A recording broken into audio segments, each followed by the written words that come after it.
Vasanthakumar Raman blog YouTube ചാനലിലേക്ക് ഏവർക്കും സ്വാഗതം. ഇന്ന് ഞാൻ പറയാൻ പോകുന്നത് തുളസി ചെടിയെക്കുറിച്ചാണ്. എന്നാൽ തുളസി എങ്ങനെ ഉണ്ടായി എന്നതിനെക്കുറിച്ച് വിശദമായി പിന്നീട് പറയുന്നതാണ്. തുളസിച്ചെടി ഹൈന്ദവർ ഏറ്റവും പവിത്രവും പുണ്യകരവുമായി കരുതി ആരാധിക്കുന്ന ഒരു ചെടിയാണ് തുളസി.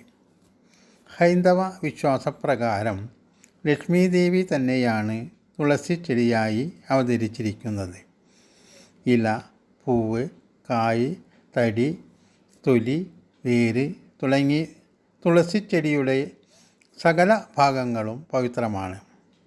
തുളസി നിൽക്കുന്ന മണ്ണ് പോലും പാവനമായി കരുതി വരുന്നു.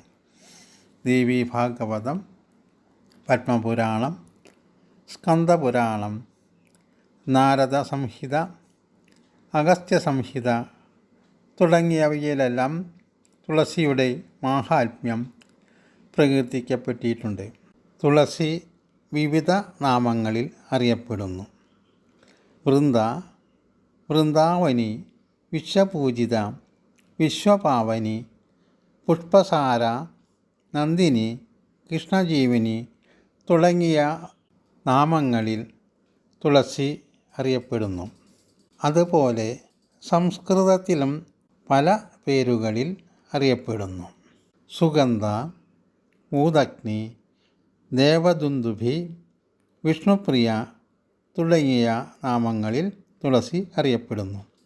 തുളസിയുടെ വിറകുകൊണ്ട് ദഹിപ്പിക്കുന്നവരുടെ ആത്മാവിന് വിഷ്ണുലോകത്തിൽ ശാശ്വത സ്ഥാനം ലഭിക്കുന്നതാണ്. മഹാപാപങ്ങൾ ചെയ്തിട്ടുള്ളവരുടെ ശരീരമാണെങ്കിലും തുളസി വിറകുകൊണ്ട് ദഹിപ്പിച്ചാൽ പാപമുക്തമാകുന്നതുമാണ്. മരണസമയത്ത് ഭഗവാന്റെ നാമങ്ങൾ ഉച്ചരിക്കുകയും സ്മരിക്കുകയും തുളസി വിറകുകൊണ്ട് ദഹിപ്പിക്കപ്പെടുകയും ചെയ്താൽ അവന് പുനർജന്മം ഉണ്ടാകുന്നതല്ല. ഒരു കോടി പാപം ചെയ്തവനും ദഹിപ്പിക്കപ്പെടുന്ന അവസരത്തിൽ വിറകുകളുടെ അടിയിലായി ഒരു തുളസി ഖണ്ഡം ഉണ്ടായിരുന്നാൽ മോക്ഷം ലഭിക്കുന്നതാണ്. തുളസിച്ചെടി കൊണ്ട് ചിതയുണ്ടാക്കി ദഹിപ്പിക്കപ്പെടുന്നവനെ കണ്ടാൽ യമദൂതന്മാർ പാഞ്ഞു പോകുകയും വിഷ്ണുദൂതന്മാർ അടുത്തു വരികയും ചെയ്യും. വിഷ്ണു അവനെ കാണുന്നയുടനെ കൈപിടിച്ച് സ്വഗ്രഹത്തിൽ കൊണ്ടുപോയി പാപമെല്ലാം നീക്കി സ്വർഗവാസികൾ കാണുക മഹോത്സവം നടത്തുന്നു. തുളസി തീ കൊണ്ട് വിഷ്ണുവിന് ഒരു വിളക്ക് വെച്ചാൽ അനേക ലക്ഷം വിളക്കിൻ്റെ പുണ്യഫലം നേടും. തുളസിച്ചെടി അരച്ച് സ്വശരീരത്തിൽ പൂശി വിഷ്ണുവിനെ പൂജിച്ചാൽ ഒരു ദിവസം കൊണ്ടു തന്നെ 100 പൂജയുടെയും 100 പശുദാനത്തിൻ്റെയും ഫലം ലഭിക്കുന്നതാണ്. വിഷ്ണു പൂജയ്ക്ക് തുളസിയില അതിവിശിഷ്ടമാണ്. തുളസിച്ചെടിയുടെ ചുവട്ടിൽ വെള്ളമൊഴിച്ച ശേഷം അതിനെ ഭക്തിപൂർവം പ്രദക്ഷിണം ചെയ്തിട്ട് വേണം തുളസിയില എടുത്തെടുക്കുവാൻ.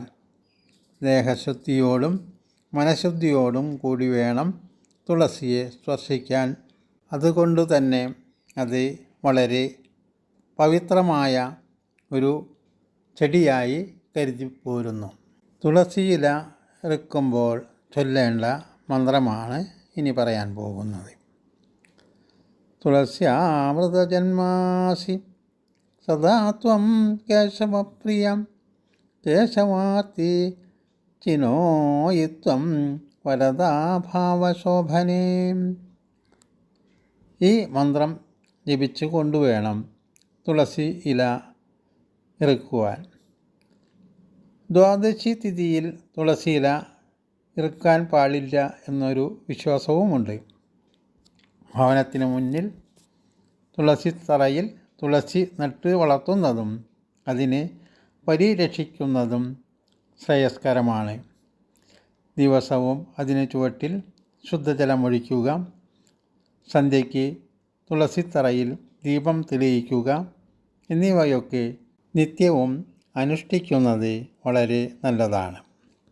വ്യാഴം, ബുധൻ, ശുക്രൻ എന്നീ ഗ്രഹങ്ങളുടെ ദശാകാലങ്ങളിലുള്ളവർ നിത്യവും ഭക്തിപൂർവം തുളസിയെ പ്രദക്ഷിണം വയ്ക്കുന്നത് ദോഷശാന്തിയും ഐശ്വര്യലബ്ധിയും ലഭിക്കുന്നതാണ്.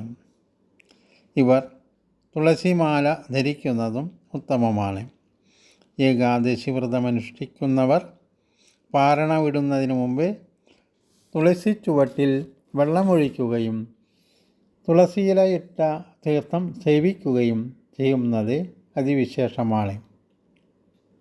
ഗോഹത്യ, ബ്രഹ്മഹത്യ, ശിശുഹത്യ, പിതൃഹത്യ, മാതൃഹത്യ എന്നീ പഞ്ചമഹാപാതകങ്ങൾ ഉൾപ്പെടെ യമൻ്റെ കണക്കിൽപ്പെട്ട മഹാപാപങ്ങൾ തുളസീവന ദർശനം കൊണ്ട് നശിച്ചു പോകുന്നു. തുളസി എത്ര മാഹാത്മ്യമുള്ള ചെടിയാണെന്ന് മനസ്സിലായല്ലോ.